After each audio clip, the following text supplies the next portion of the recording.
Aloha, everybody, and welcome to today's The Folk Institute live stream. We are so excited. I am one of your two hosts. I am Selena Konmacki, and this right here is my co-host, Anna Larson, and we are part of the TFI marketing team.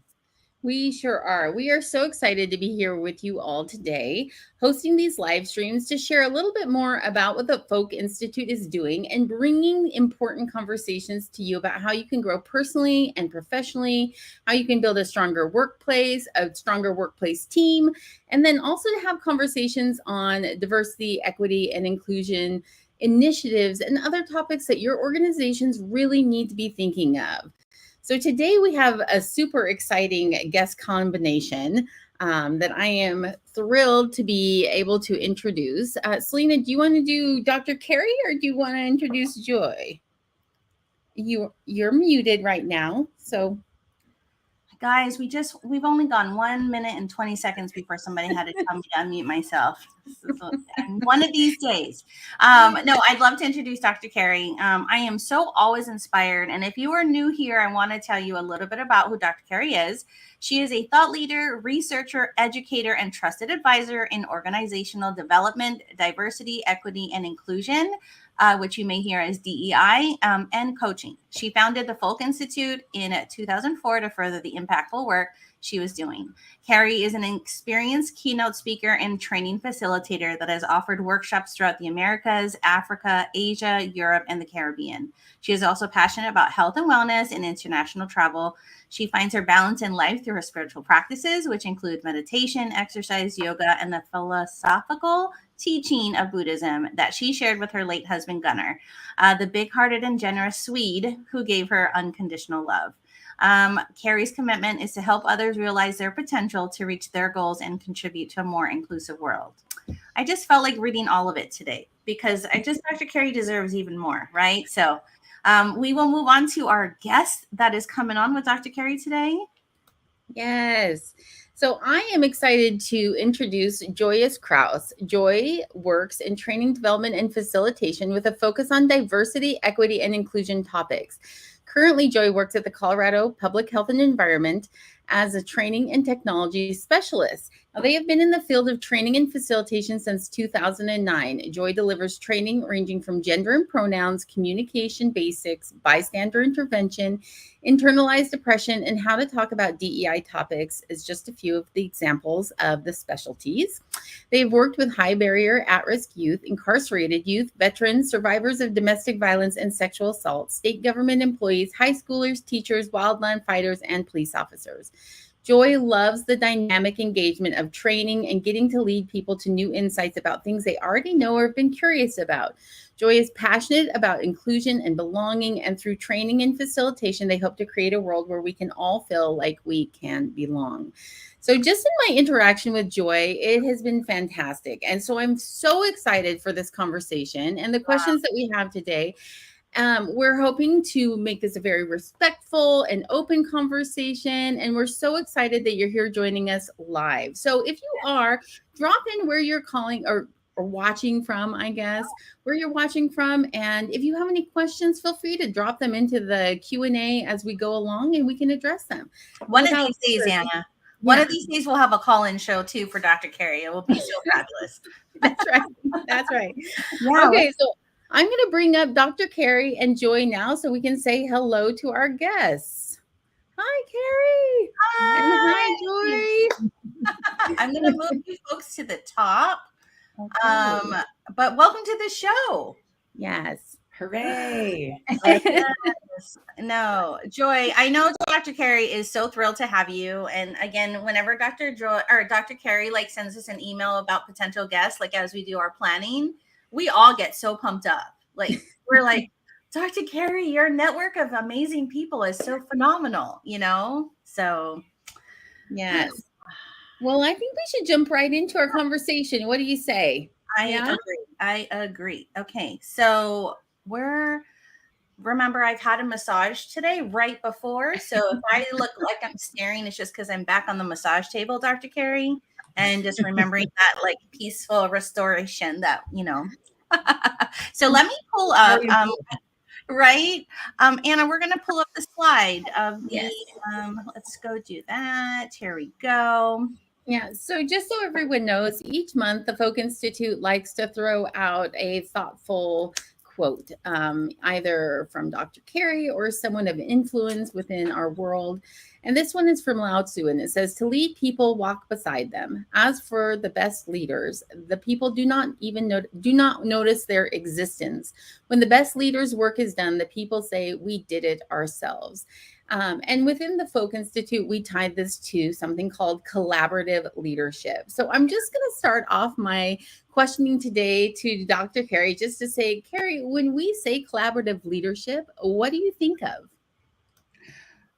The first thing that comes to my mind, first of all, I'm really, really glad to be here and just like completely stoked that Joy has joined us. We've had numerous conversations, connected with each other immediately, and knew that our paths came together because we have a long road that we will be traveling together on. So, Joy, I am honored to see you today and have this conversation with you. Collaborative leadership to me is exactly like what Lao Tzu said. It's really when we hire people to work with us at TFI, one of the things that I share with them is like, first of all, I want thinking people because we're all leaders. And I want us to think in terms of our own leadership, how we lead ourselves, what we do for ourselves, and then also as part of the organization. And I truly believe that when people can say that, look at what we've done, not this is what Dr. Carrie did or what she told us to do, but what we have done, what we've accomplished, what we've built, and how we're succeeding. That to me is what collaborative leadership is all about. Is the opportunity for everybody to know that they have input. Again, the thing I always say to people when we interview folks is like, I want thinking people. I do not need another Carrie. In fact, you guys know it would be amazing to even try to have more than one of me. I know that personally as well. So to me, it's very important that you come with your own ideas and thoughts. And what we do at TFI, it resonates with you. And you see yourself in there. You see how you can contribute. And as a leader, I work with you so that we're all leading the organization to where we want to go. We all see the same North Star, and we all have our ways, our contribution to bring to the table to get us there. So that's what I would say. I love that definition. Joy, what would you add to that, if anything? I have some thoughts that I would love to add onto that. And I just want to reiterate how happy and grateful I am to be here and to be having this conversation with y'all. So thank you for organizing this and for Dr. Carrie for asking me to be a part of this. I love collaborative leadership and I love the idea of it. And I want to normalize that it's probably the hardest ask to ask leaders to do. Also to ask a team to participate in, because it is going directly against the hierarchy that a lot of authority is still operating in within the mainstream way of doing jobs. A really big part of collaborative leadership, and that we can talk about this a little bit later as well, is the importance of psychological safety. And what that means is people can make mistakes and not be labeled as a mistake. And then people can give feedback and know that that feedback will be listened to and heard and incorporated if possible, and then be told why if it's not incorporated, right? Because that's another way of showing that we value people's input and thoughts and ideas, to say, I hear you, this is what I have on my plate and why I don't see that working. And so being able to give a more complete picture, and then have leadership be open to the feedback of their teammates, of their people that they're leading, and be open to that feedback being right, is something that I've really heard a lot of. That's excellent. What you just said was absolutely perfect, Joy. And what as you were speaking, the thing that I started smiling because it's like the leader's ability to put ego aside. Because when you have a huge ego, it's very difficult to acknowledge and accept when someone is saying to you, "Well, I disagree with you. We should do it this way," and be able to hear them and also acknowledge when they're correct and then do it and do it with a smile and not make the person wrong. So what you said is absolutely perfect. Thank you for sharing that too. I would even add to that, Carrie, that it's not even the ego of accepting poor feedback, but allowing other people to take the light, Mm-hmm. let the light shine on them as, hey, you did this. It wasn't me as your leader. It was you, the team, that accomplished this great task, right? And when you were talking, Joy, like the first thing that popped into my head, and I'm like, oh, Joy is making this lead perfectly into our conversation today, because you're talking about building a safe community, right? Like building a space where everybody feels like they belong there, they have a space, they have a place to say what they need to say, they can bring up conversations, whether it be good or bad, and not live in fear of retaliation or being fired or whatever that might look like in the workplace that they are in. So that was a perfect lead in for the conversation that we're here to have today, right? You're welcome. I know. No, I love it. We're going to spotlight you. And oh no, that's not. But this is what we're sort of we're spotlighting you. There's Joy. Okay, Joy. So our first question to kind of start all of this up is, when we talk about corporate culture being collaborative and inclusive, we're often talking about DEI initiatives that can be implemented by leadership within organizations. What does a safe and inclusive workspace look like and feel like for a queer individual? What a great question. And I want to preface this answer and all of my answers that I'm speaking from my experience, my lived experience as a queer person. And that is going to look really different from any other queer person, and what their lived experiences and what their experiences are in the workplace, because we all hold different identities and they all impact how we show up differently. So my answers are based upon my experience and then what I would see to be most safe in the work experience, or what people can do. And I also want to acknowledge that it's not quite the eve, but I'm really excited that Juneteenth is now a federal holiday. So I was going to say on the eve of Juneteenth, which that's Sunday, but I'm really excited. So we can just say that this is the eve of it as well. That all of my answers are going to have a taste or a blend and be highly influenced by the fact that I benefit from white privilege. So something that makes me feel safe might need to be changed for somebody who is a person of color who does not benefit from white privilege. And we can talk more about that as we go into this. So what I think could be really helpful in the workspace is just getting to know who a person is, and then being able to ask them, what does respectfulness look like to you? What does support look like to you? When I was a manager of a team, I sat down with them and I inherited them. And I was the white manager for the most visually, racially diverse team in the nonprofit. And the team had a lot of feelings about that. And so I sat down with them and I acknowledged, like, this is what I want to do and this is how I want to show up. Part of that is I don't like surprises, unless it's my birthday and that only happens one day a year and it's not today. So we're not going to do surprises. And so what that means is I'm going to try to communicate as much as possible when changes are coming down the pike that I see that you may not be aware of. And it also looks like asking, how can I support you best? What does congratulating look like to you? What does brainstorming look like to you? Like, how can I show up for you? And those can be really big questions. And so that's why I narrowed it down to, what does respect look like to you? What does support look like to you? And what does holding space look like to you? And that gives a lot of people a lot of room to be able to answer that in a way that they can be authentic. And you then have a lot of really good information to help create a sense of belonging. I think specifically around queer identities, something that I really appreciate in the workspaces that I've been in is when people take note of things that are impacting our community specifically. This year has been really active in things that are negatively impacting our community. It has a lot of cognitive dissonance of walking into work and being like, knowing that I need to ignore everything that's happening to the people that I love, to my life outside of work, to then go into work and pretend like I can show up 100% and be okay. Being able to have somebody come up and just say, man, this is really hard. if you need any like space, or if you want to just come into my office and breathe, or just sit with me and breathe, you have that option.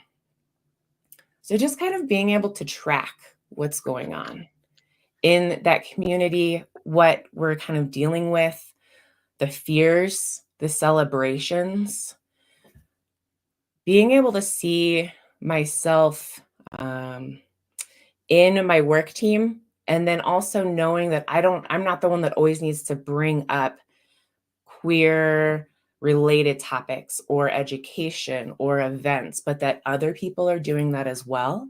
So if I'm in a team meeting, it's June, it's Pride Month, it's so exciting. And I can be the one to say, oh my gosh, happy Pride, everybody, here's some resources. And that also my team could also say, oh my gosh, it's Pride. Happy Pride, everybody. And like, here's some resources that I found. Or wouldn't it be fun if we like exchanged something so we can learn a little bit more about this month? So just being aware of that and not always relying on the person who holds that identity to bring up issues surrounding that. You know what, I mean, and I think just what you said holds true for any community, and being more mindful. You know, my husband and I had just a conversation earlier today. He's military, right? And he didn't realize that companies actually do care about mental health in the workforce now. Mm-hmm. He said, no, who would care about mental health? And I'm like, everyone. No, everyone. So I love what you said. Everything about it is, and it's very easy to implement. Yeah. You know? I think so, but I could be biased. No. You know, and you're right, it is. And certainly, Joy, you're on target. When we talk about inclusivity, what does that mean? In addition to acknowledging and recognizing that the individuals in the organization, the queer community, in addition to that, one of the key components that you said is also being aware of the things that impact me and my community. That's where it requires broadening. First of all, as a manager and leader, you want to engage in all of the other things that you said, creating a safe environment for everyone on your team. In addition to that, that awareness of the uniqueness of groups that have been marginalized or targeted, being willing to have those conversations and getting beyond your fear and apprehension of maybe I don't know enough about it, so I'm not going to say anything, and actually being able to say, and sometimes, you know what, I'm uncomfortable and I don't know what to say, and I care, and I want to understand. Help me understand.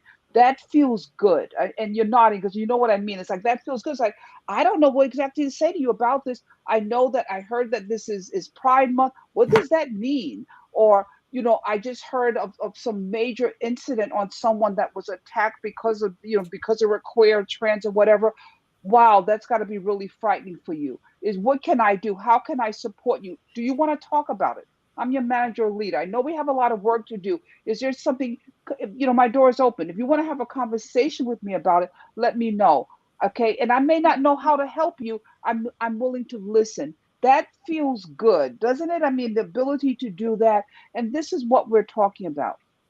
This is not I agree, I disagree. None of that matters. We are human beings. You work here. I care. I support. At the end of the day, that to me is the key. Mm-hmm. Carrie, what would you say to people though that are that they hold back because they're afraid of saying the wrong thing, right? Because there's a very fine line between right and wrong, and when you don't fall within a certain community, right? There is that fear that comes with, mm-hmm. If I say it's better I say nothing than the wrong thing. So would you preface your comment with some, like what you said is like, I don't necessarily know the right thing to say, but, right? Like, or Joy, I would direct it to you too. Like, how does that come across from someone that's not part of your community? Like that maybe is trying to understand, and you can see that and maybe appreciate that, but is saying all the wrong things or the wrong way anyhow. Mm-hmm, mm-hmm, mm-hmm. Like, Joy, you can start. My glasses are crooked. I will start, and hopefully your glasses will fall in line. Okay. Thank you. So there's a really big difference in how a person approaches a conversation when they say, I want to have a conversation with you. I don't know the perfect words. And please, I want to try to say this imperfectly, and then together we can make it perfect. Oh, I love and that. just saying that at the beginning, and also having it be a one-on-one conversation, because it's going to be even more awkward if you're in a team meeting, or if it's outside of that one-on-one dynamic, to be like, I don't know what I'm saying. And then people are going to get embarrassed and shame's going to get triggered, and it's not going to be productive. But if you're able to have that one-on-one conversation and just say, hey, I want to try to have a conversation with you to support you, and I may not know all the language. And that's okay. And that's really different than just saying, like, I want to support you. And if I'm telling you, hey, can you let the team know that I would like to use they, them pronouns exclusively at work, right? And that they say, okay, but then I also have that backing. And we can talk through, I've had so many conversations with managers. I also created a training to help people talk about just, how do I just talk about this and not say the wrong thing? And just with diversity, equity, and inclusion topics specifically, how do we talk about this and not say the wrong thing? So I created a 6-week training to say, like, let's just jump in and talk about this, and then let's find the right words to say for you, right? So they sound like it's natural. You're not reading from a script. I love the term, I'm going to say this imperfectly, right? And then together, maybe we can create what I should be asking. I love that. I thought that was perfect. Yeah, that was perfect. Yeah. I want to just throw this in there. And I was talking with Joy before we came on about, I have a nephew that is in the queer community and is in high school, and was sharing with Joy about their first work experience and finding a place that they felt safe. And so this whole conversation today is just kind of like this opening for still me as an aunt to learn more about how to help provide answers, should there be some, because they are still young, right? But everything you mentioned earlier in response to your question was everything that they were looking for when they went to this first job, and everything they are experiencing. And it's like more than, right? My daughter, she's just worried about how much is she going to get paid, and she can go anywhere, right, without a worry. So I just want to say thanks, Joy, so much for just kind of providing that kind of input, because there's this younger generation that is coming up, that you guys are setting this like foundational, like next step for them, so it's not as hard, right? So Sure. Yeah, I just want to make sure I said that before I didn't say that. But Anna, let's move on to the next question. Yeah, so this one we're actually going to direct to you, Carrie. We're going to start with you. And the question is, how does intersectionality, or race, gender, and socioeconomic status, how does that impact the queer community in the workplace? How have you seen it impact the queer community in the workplace, in your work? I would start with just clarifying or defining what intersectionality is. It's like when you think in terms of people being marginalized, it's like an overlapping of things. They can be marginalized because they are a woman, okay, because they are African American, Hispanic, whatever the case might be. It could be so there are dual ways that they're being marginalized or attacked or ignored, whatever you want to look. So intersectionality is layers of things. And so when you think in terms of the queer community, you add that on to whatever it is. How else are they being marginalized? And then you add that on there. So when you think in terms of intersectionality, and how people are being impacted. So that's how I would respond to that. When you think about it, it's like, what is the impact? Now there's another layer upon which they can be marginalized, disenfranchised, ignored, attacked, all of those things that happen. So that's where that understanding that, and understanding that there may be others. It's interesting how when Joy started and she said that she also acknowledges and recognizes her privilege, okay, as being white, as opposed to what might be happening. We're talking about Juneteenth, African Americans, but then you have other layers that she can still be marginalized with. And one that she's dealing with, obviously right now, is what happens to the queer community. And what does it mean to be trans, in addition to some of the other things that you are facing, and barriers, let's call them barriers, that you're facing and attempting to overcome.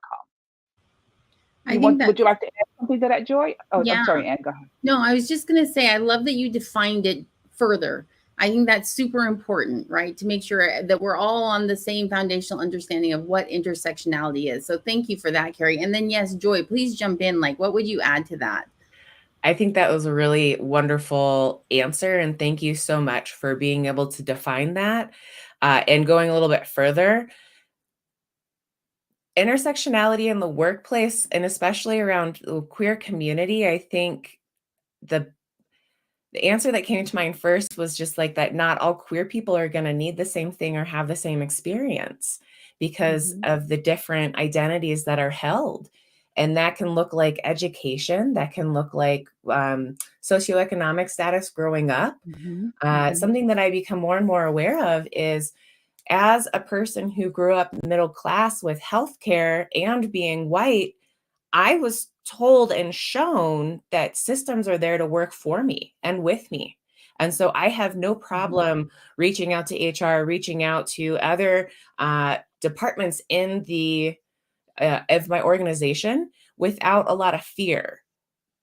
If you change some of those foundational identities, so let's say I had a different income status, I never had healthcare, and we were constantly struggling with bills, with really fighting the systems and not seeing them work for, but really work against our family and not understanding why, I'm going to be less hesitant to reach out to HR, right? Because that's going to then become braided with my queer identity of I'm not safe.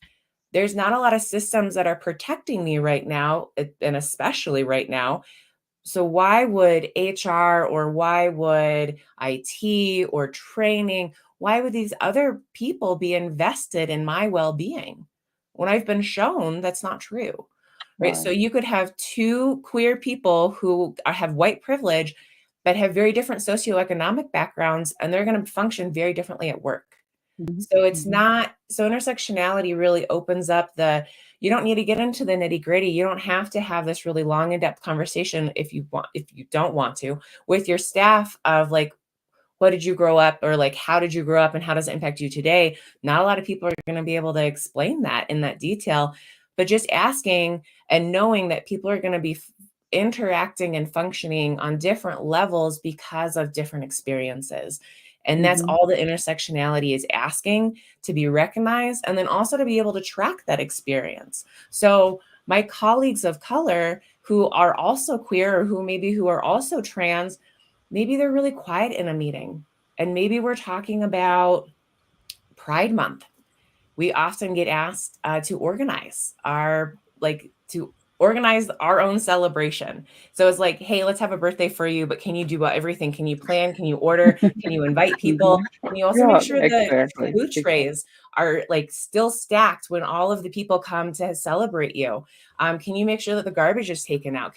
So we're running around doing all of the things to make sure people are having this great time when it's supposed to be for us.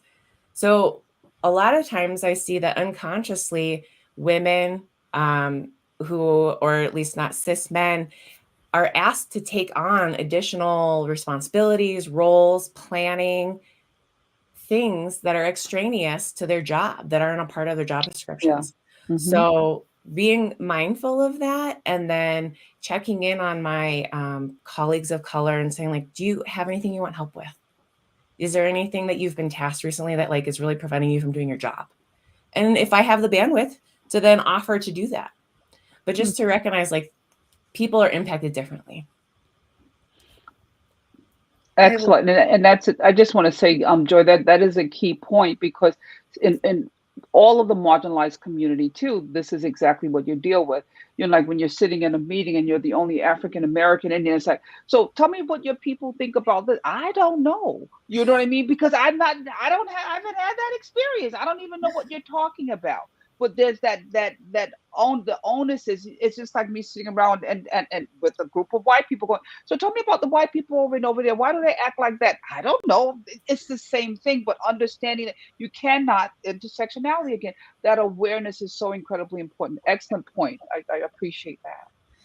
I feel like what you guys are talking about, you know, we would also term as maybe a bias or a stereotype, right? Like where we just apply a layer over everyone that either looks or is a certain thing, right? So they all must have the same, you know, experience or the same understanding or the same desire, or, you know, this is how they want it to be, right? Like, and using they in that big general sense of stereotyping, and how dangerous that is. I mean, just listening to this, I was like, oh, I mean, there's just such simple answers that you gave, Joy, like walking up and saying, hey, this might be a really hard time for you. Is there something that I can do? Or is something preventing you from doing your best at work? Like, I'm like, that's such an easy, simple way to address an issue on an individual level that doesn't apply that huge stereotype across the board. Like you were saying, Carrie, right? Like, why are those people acting that way?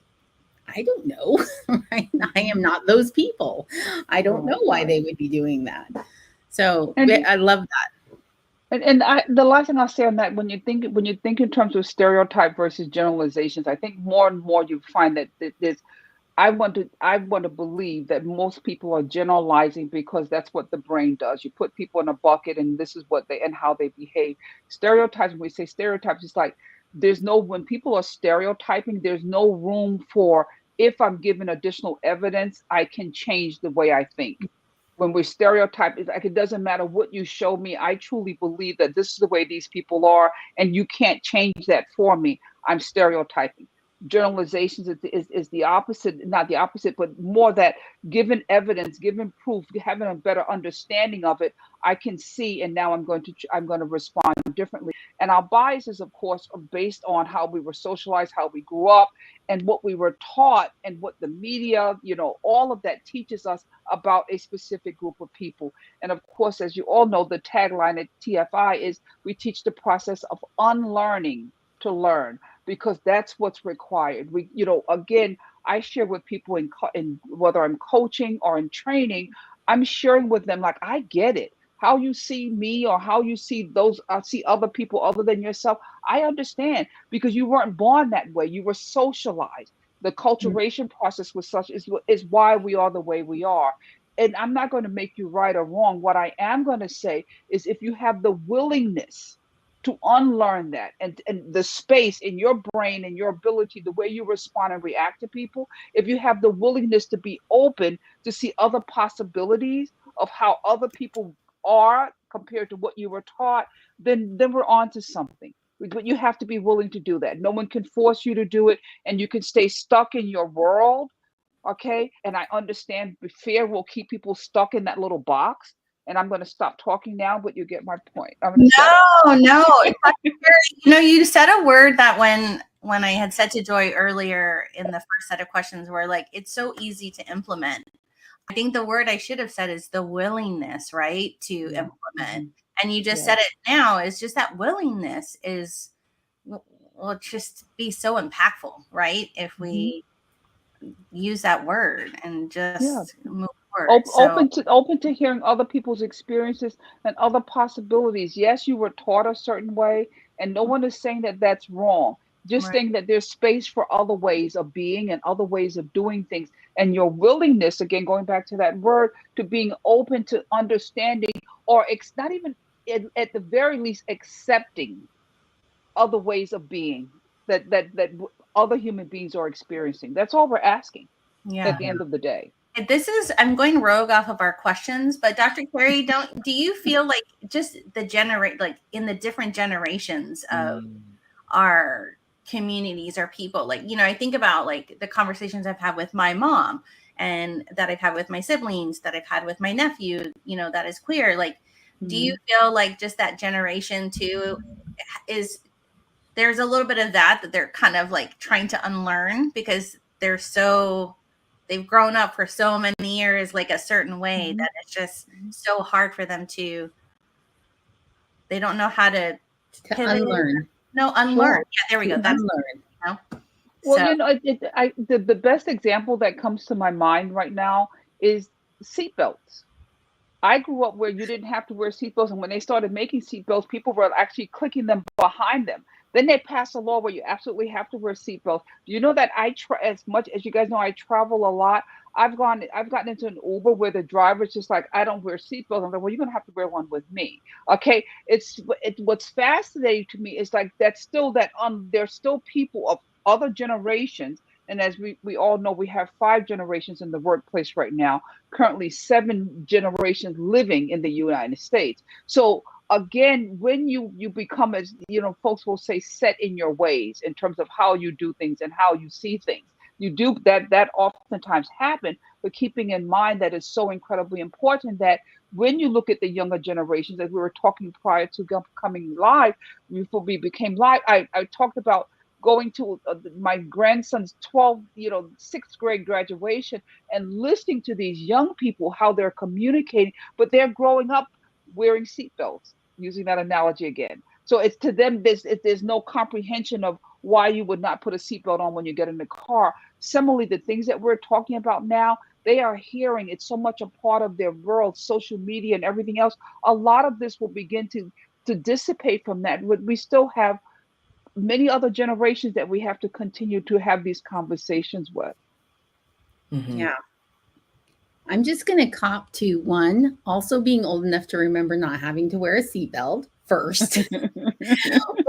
or car seats. Like that's another one, right? Yeah, that's right. I remember being 4 and I would actually hug my parents. I would stand in the middle of the back seat when I'm not going to say how The old bench seat, right? Right.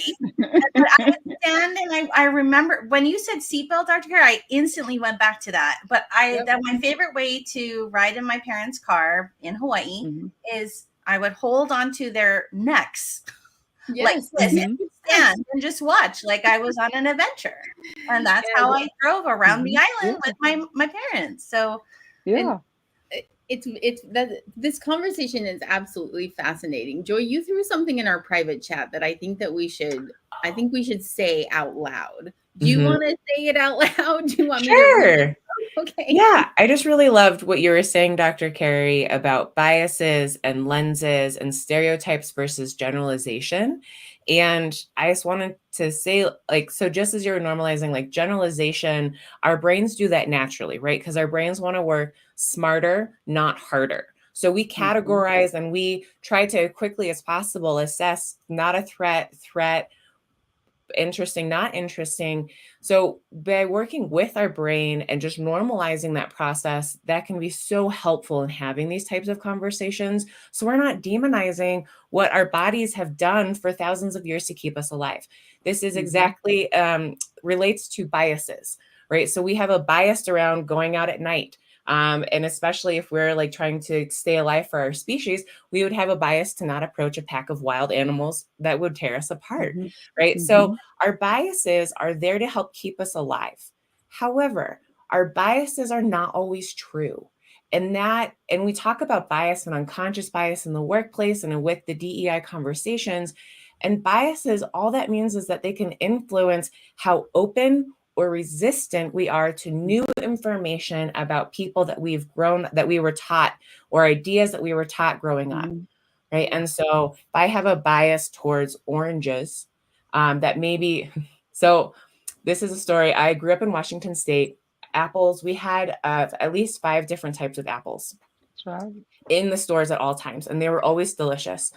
A very good friend in college moved from Florida and was like, I can't believe that there's so many apples. We have Red Delicious and that's it. However, oranges are so good and you can just pluck them off the tree and they taste very different than what we have in the stores. So a bias would be, well, why would an orange would be better than an apple, right? And be like, no, apple all day. And it's a silly thing between apples and oranges, but it's what have I been taught about apples, what I've been shown, and then what have I been praised for loyalty? That's right. Because ideally, these new generations, there's such a of foundational concepts for them, like gender, identity, just self-awareness that 12-year-olds have, that they're like, oh, well, of course, this makes sense. And ideally, that continues to be cultivated, right? Because that awareness is there. But if it's not cultivated or if it's not rewarded, they're going to tamp that down because they're still very reliant upon these people as caregivers. Yeah, that's right. Excellent point. Yes. Okay, we're going to move on to our next question. Joy, we're going to direct this one to you. This question is about allies and individuals outside the community, the queer community. How can they contribute to the resiliency and community building efforts that the queer community has?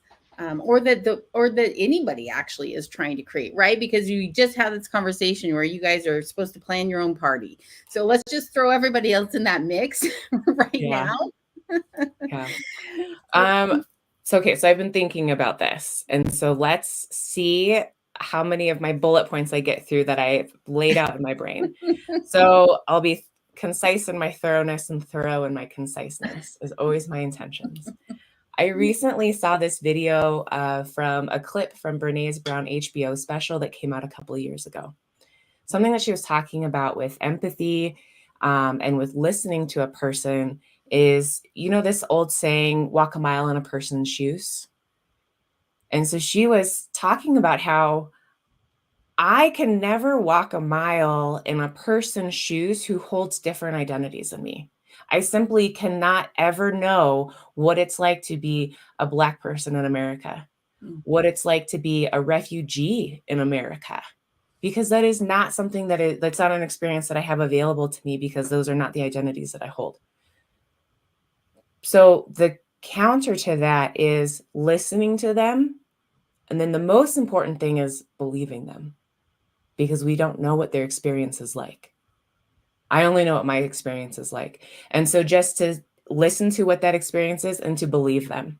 I was saying, I'm having a really hard time right now, and Pride doesn't feel like a celebration. This feels like a survival. And having the listener say, yeah, I'm so sorry. Like, I can really see that. Or I cannot even imagine, and I hear that. Right? So it's not about believing, it's just, I hear you. Well, excuse me. It's not about whether or not that resonates with you with your experiences. That's really what I'm trying to say. But it just believing that for them, this is hard, or whatever they're saying it is, that this is true for them. And then also for how to contribute to resiliency and community building efforts for the queer community outside of believing us is, it can be really scary when you have been, it can be really scary for me when I have had a life that has been so cushioned by privilege in some ways. Of my rights have been very rarely been threatened. Cops are often, they're called to assist. And again, that's because I'm white, and that there's a lot of interplay around where do you feel comfortable standing up and addressing injustice? And then where does it feel more tippy? So for this month, or for this, the word just went right out of my brain. But for where we're in currently, for the environment that we're in right now, I think some of the most powerful things that people can do to help build community and resiliency that are not a part of the queer community is to help speak up and amplify voices and amplify education or correct information, and help address the misinformation that is so harmful. Because I can speak for myself that I'm so tired, or there are some days where I'm like, I don't have the hope or the words, and it just feels like despair. And so to be able to have people who are also fighting the fight, who are also raising their voices. And I want to say I lived for like 15 years in a community that activism was so like a powerful, my brain, I really want to say commodity, but that's not true. There was such an investment in activism, and it needs to look a certain way, or else it's not real activism. And that didn't quite sit with me well. And then that's why I say, think about, where do you feel comfortable standing up? Where do you feel comfortable addressing that misinformation, or what feels safe, right? If we think of a bullseye and we think of a green center, and that's our comfort zone. And then we have the next layer is yellow, and that's our like caution, like learning zone. And then the outermost ring is red, and that's our danger zone, right? So we don't want to go push ourselves all the way into the danger zone. So that could look like there's a pride parade, or if there's a protest, being on that front line, right? And being a human barricade. That might, for a lot of people, be like, whoa, right? I don't have the spoons for that. I don't have the wherewithal or capacity. I cannot.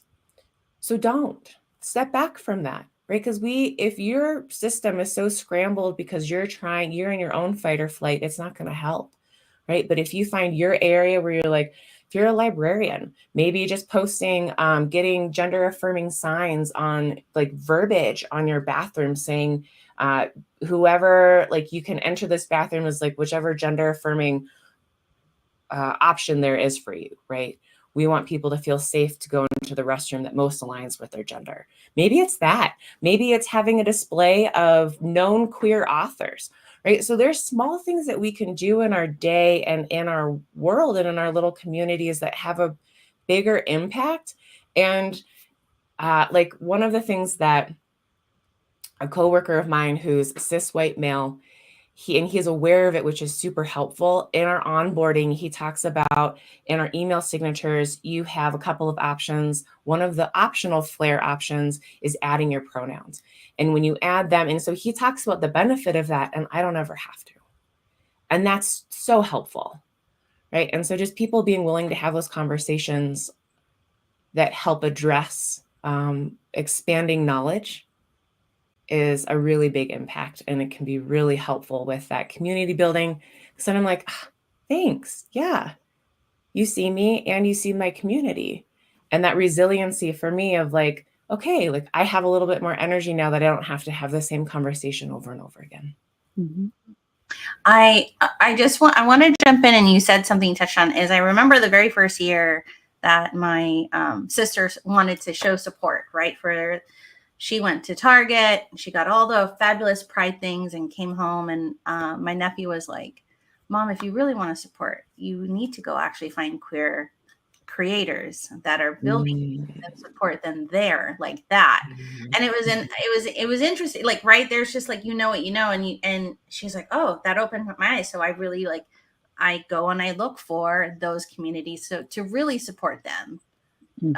So I love that you said that about the books, right? With the libraries, it's just these little things, but just really showcasing, going that extra level, right? And not purchasing something from a large corporation that's just trying to make money sometimes off the, right? Okay.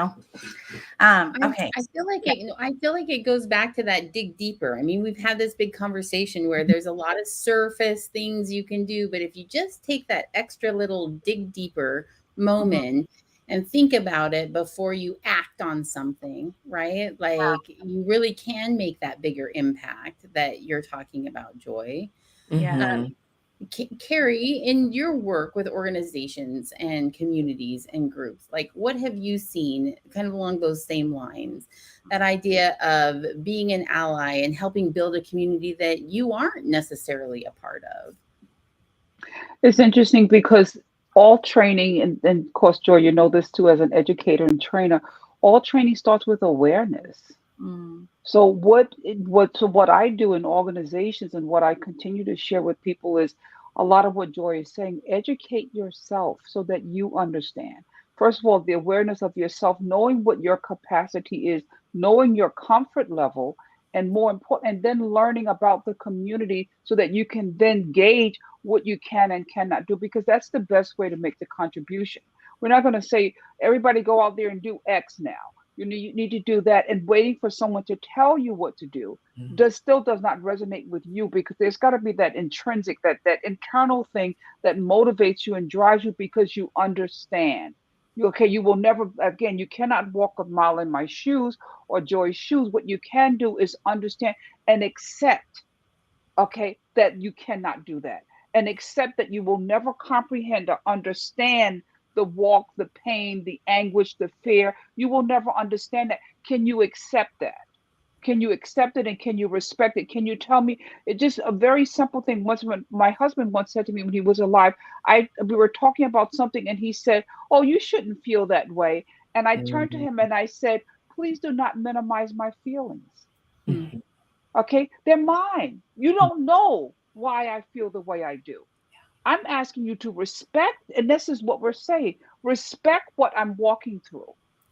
Okay, and understand that I'm walking through it, and all you have to do is respect it and give me space to walk through it, and say and support me in the walk, even if you don't understand or feel it. So to me, in organizations, what we're teaching is awareness of self, awareness of your capacity, your boundaries, and everything else, and the willingness to accept that others. And when you do that, you can connect and be allies for one another. Mm-hmm. I feel like I popped this little quote that Joy set up again across the ticker, right? And the part at the end where Joy, you said, not just listen, but to believe them, right? Believe that those experiences are real and that they're happening. And I think that we so often find ourselves scoffing internally, maybe a little bit, not openly, right? Because we don't want to do that, but it's like, can't possibly be that bad, right? In our heads, we think that, and that is that bias from how I grew up, how I was raised, my own experiences are. And so I just love that you both opened kind of that, just take a minute to just allow space for that to be something that's true, something outside of your experience. And then also that both of you said, don't go so far that you feel unsafe, right? You have to take it in stride. This year you might do this. Next year it might be bigger and better. And who knows, in 5 years, you are the barricade at the front of the parade, right? And you're like pushing people out of the way, and you're there for it, right? Whatever that might look like for you in your experience. So I really appreciate what both of you said about this. I think that it's super helpful for somebody like myself that lives outside that community and is never quite sure, am I doing enough? Am I saying the right thing? Am I in the right space? Am I helping how I need to help? Right. And so that's very helpful, I think, for me, and a good reminder. So yeah. Anna, it feels like we are, unless Dr. Carrie or Joy wants to touch on anything before we shuffle into our final thoughts as we wrap up the show. Yeah. I know it feels like this hour has just flown by. I didn't even realize we did that almost. I'm like, whoa, we're at 52 minutes. But I think my favorite thing, I know we're not at the final thoughts, but my favorite thing is, and I'm such an encourager, is just having these conversations, because I can remember just being in high school, these were not conversations that you had. And I just love that it is something like you can see the change, but I just love that people are being open and saying, hey, like, let's talk about this, so that there can be understanding and awareness, as you had mentioned earlier, Dr. Carrie and Joy, So, yeah. Okay. I had one last thought. Oh, good. Yes. Yeah. Just to add on to, so Anna, I really appreciated your summary of everything that Dr. Carrie and I had said. And there's one piece that I would be remiss if I didn't mention. And so we just talked about the importance of believing people in their experiences. That's going to be very influenced by how much your experiences and your feelings were believed growing up. How much were you scoffed at by your caregivers, or if you had a stomachache, like, were you listened to growing up by teachers, by parents, by siblings, by extended family? Did they have that response to you of like, no, you're fine, right? Because that just believing people also applies to our 3-year-olds, also applies to our 5-year-olds, right? Of, I don't like that. Okay, I believe you. What would feel better? Right. And so, and parenting is hard. I don't have children. I have a lot of little people in my life, and I get to like pop in and out of their lives, and it's wonderful. So I understand that there's not every day doesn't have enough spoons to be like, to show up perfectly as a parent. Right. But just believing our colleagues, or believing our internal, like younger selves, right, and their experiences. But if you find it hard to believe people and take it at their face value, it's a really helpful thing to check in with yourself around how many times was I believed, and that was I afforded grace.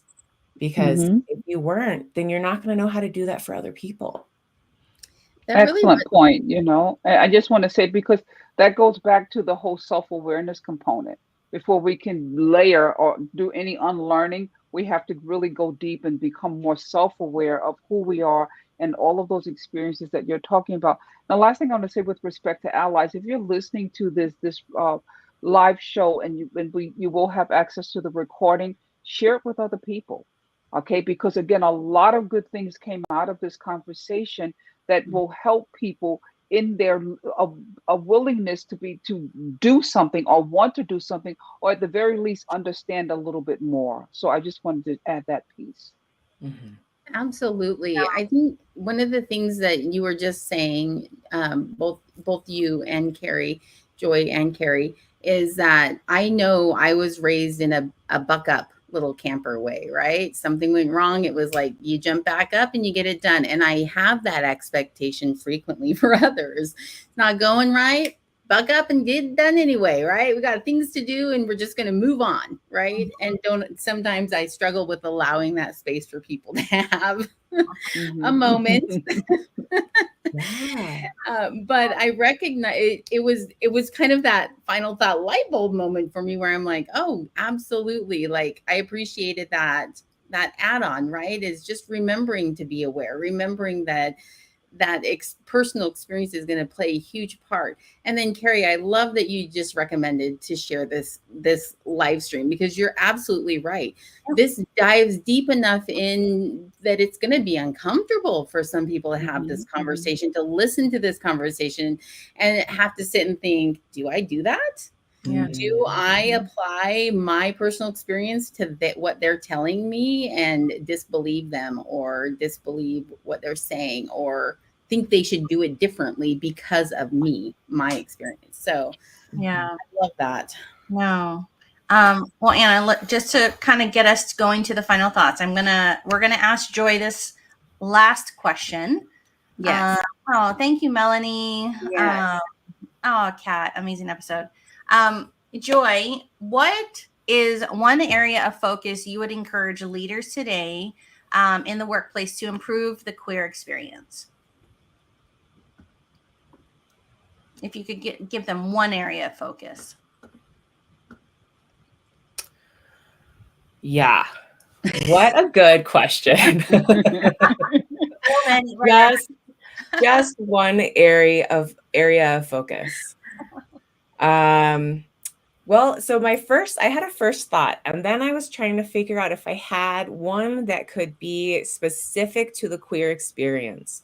You might notice that I'll touch on the queer experience, and then I'll also bring it back to a larger context. For me, a part of my identity is being queer, and there's just so much more, especially in the workplace. Maybe I don't feel fully comfortable bringing my full queer self to work because it's not deemed as professional, right? So there's some of that bias within myself, but then also what is the work culture that I'm swimming in where I might have hesitancy to bring my full self. And I don't think that applies just to me being queer. Right? That could apply to many types of identities and how people live their life. So by leadership asking and checking in with, is there psychological safety on our team? How are people feeling with authenticity? Do we feel like we can be authentic with each other? Does it feel like there's a pretty large don't talk about it topic list, right? We don't talk about politics because we can work really great together, but maybe we have very vastly different political views. So let's ignore that so then we can still work well together.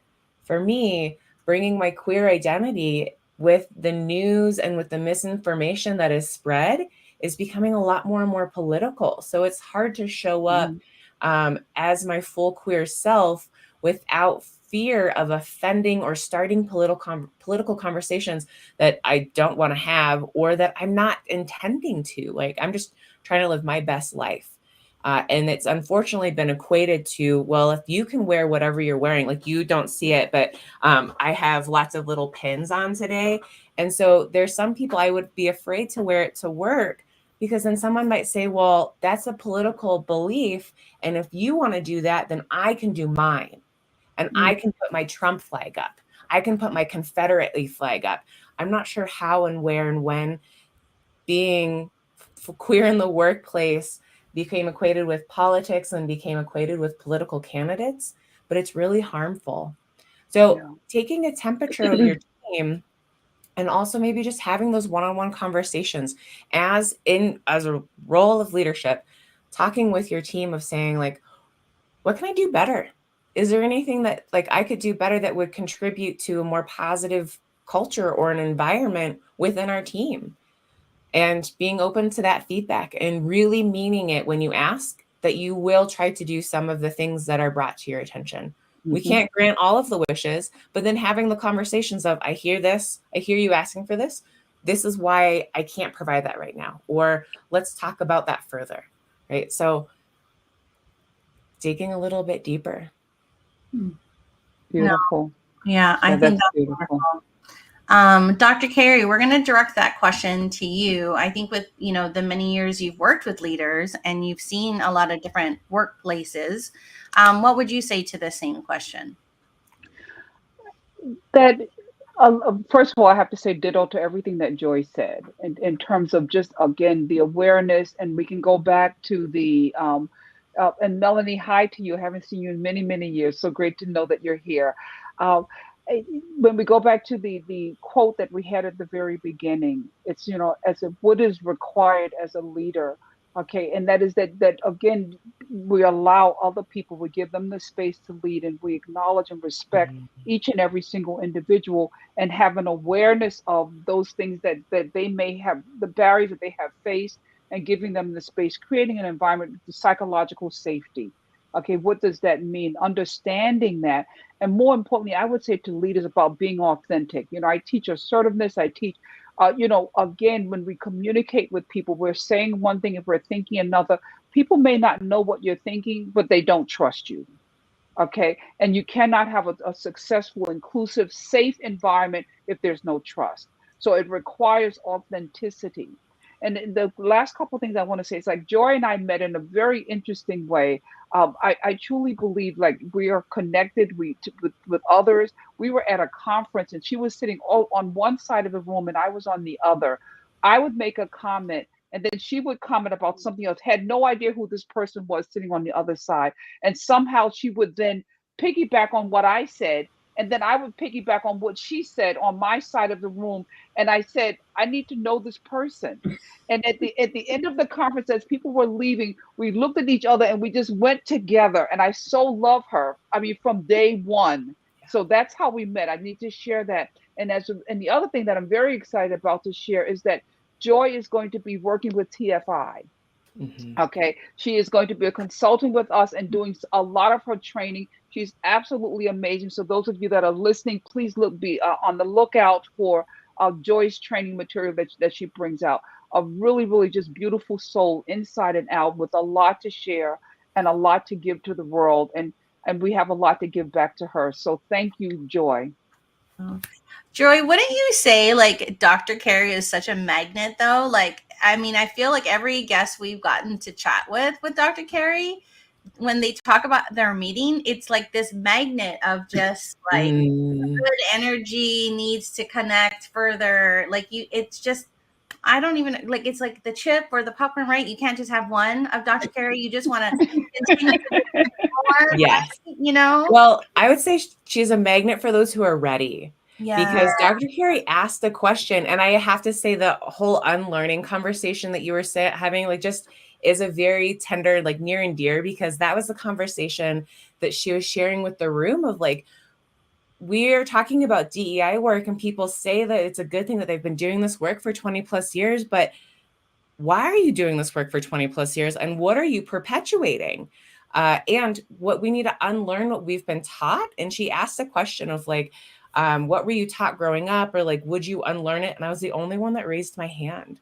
And I was like, that's right. I really want to talk to this person. And gosh, I hope like we are able to connect. And so it's, and I still think about that moment because I was like, everyone else is a liar right now, but they're just not aware, right? Because I was talking about how like we have to unlearn the scripts that our parents gave us. And I was like, my therapist and I were talking about it. And then she piggybacked on that comment and I was like, yeah, me. And I was the only one. And I was like, no, no one else is ready. Like, so it's, Yeah. if you're ready, No, then absolutely. Exactly. very valid, Exactly. very valid. There's that fear, right? It's the fear Yeah. that holds them back. They might be ready internally, but they're afraid to be ready externally. And that there's that hump of overcoming that. And I think that applies to so much of what we've talked about today. Mhm. And just in across communities, right? I know that today's focus was on the queer experience because it's Pride Month, and we wanted to really highlight that. And what people can do now and in the now and this month kind of thing. But really, it just expands. I mean, we talked about intersectionality, right? Apply any of those things to what we just discussed today, and it applies across the board. No, Mhm. it does. I just want to say that I'm so glad, Joy, that you raised your hand. Yes. Because that Me too. Me too. Carrie has led us to today, and to just welcome you to the Folk Institute family. Like, you know what I mean? Yeah. So, I mean, it's all meant to happen, right, Dr. Carrie? Like that Absolutely. universe just said, I'm ready to put these two together in the same room, and hopefully they'll do their thing. And you both did. So, Yes. no, I honestly, I mean, we're at the end of the show. I know we could easily go another hour and just discuss so many things. But I think we really want to share, Joy, such gratitude. I know I love being in Dr. Carrie's space so much. It like it's the highlight of my like month when I get to spend time with her. But I know that she is so grateful for today's conversation and having you here. Absolutely. And just kind of like connecting with our audience, which is now your audience. You know what I mean? So That's such a great thing, right? Let's let them know how they can find Joy other than reaching out to TFI, the Folk Institute, for the training that Joy is going to be doing. yes. Oh, you know what? My computer is being a little slow today because Joy saw earlier their LinkedIn thing was right here. But you know what, Joy? Take it away. Technology is not going to stop us today. Yep. And you can just look for me, just type in Joy Crouse on LinkedIn. And then you can also go to the Google site, which is my portfolio, and also has my contact information. And email is a wonderful, wonderful gift. Yes, it is. Awesome. And as we mentioned earlier, you can always connect through the Folk Institute and find Joy that way as well. Now that Joy is part of the team. Yes, I know. So as we get ready to close up our live stream, we do want to make you aware that we do this monthly. We have a different topic happening every single month. And next month, we would love for you to mark your calendars. We are inviting Bliss Spell, which is Carrie's 13-year-old granddaughter. Now, I have watched 2 videos of this remarkable young woman, and can I just tell you that Selena said it well in an email today. I want to be her when I grow up, because she is at 13 one of the wisest and smartest individuals that I have encountered, and she's done her own research on neurodiversity that she would like to share with us in July 20th. At 1:00 p.m. Eastern. So mark your calendars today, and we will be sending out emails. If you're not on the Folk Institute email list, please head to our website at www.thefolkinstitute.com and jump on that email list so you can get updates on everything that's happening throughout the month, and all the different training opportunities, the book resources. I mean, there's just so much. Yeah, I want to just include, though, like Bliss is probably Dr. Carrie 2.0. I'm pretty sure. Even though Dr. Carrie said earlier in the beginning of the show, right, there's nobody else like me. And I was like, I think there's another person. There's a mini. Very close, right? There's an up and coming mini for sure. I absolutely see it. I mean, Carrie tells me stories. She's like, well, when Bliss was 3, and I'm like, at 3, I think I was eating glue. I don't know, right? But I was not expounding on wonderful things for the world. That's for sure. Yeah. Excellent. No, but Joy, thank you again for being part of today's show. And Dr. Carrie, as always, we love that you host these and let us kind of jump into the conversations you have with these wonderful guests you bring on. Yeah. And thank you, everybody, for joining us today. We will see you next month. Yeah. Yes. Oh, yeah. Give little hearts. Thank you. All right. Bye, everybody. Okay, bye-bye.